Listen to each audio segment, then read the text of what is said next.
హనుమంతుడిని యుద్ధానికి పిలిచిన వాలికి తర్వాత ఎలాంటి భయంకరమైన పరిస్థితి ఎదురైందో తెలుసా? నిజానికి వాలికి ఒక భయంకరమైన వరం ఉంది. తనతో ఎవరు యుద్ధం చేసినా వాళ్ల బలంలో సగం వాలిలోకి వచ్చేస్తుంది. అదే గర్వంతో వాలి హనుమంతుడి శక్తిని లాగేసుకోవడం మొదలుపెట్టాడు.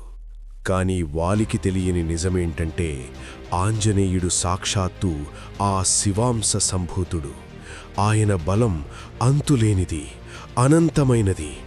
సముద్రమంత హనుమ బలానిలో కేవలం ఒక నీటిబొట్టులోని సగభాగమైన శక్తికే వాలి తట్టుకోలేకపోయాడు. ఆ అపారమైన శక్తికి వాలి నరాలు ఉబ్బిపోయి పగిలిపోయే స్థితికి వచ్చాడు. వెంటనే బ్రహ్మదేవుడు అక్కడ ప్రత్యక్షమై, వాలి, నువ్వు బ్రతకాలనుకుంటే వెంటనే ఇక్కడి నుండి పారిపోవని హెచ్చరించాడు. దాంతో వాలి ప్రాణభయంతో అక్కడి నుండి పారిపోయాడు. అనంతమైన రామబంటు శక్తి ముందు వాలి వరం కూడా తలవంచింది. ఈ స్టోరీ మీకు నచ్చితే ఇప్పుడే మన ఛానల్ని సబ్స్క్రైబ్ చేసుకోండి. కామెంట్స్లో జై శ్రీరామ్ అని రాయండి.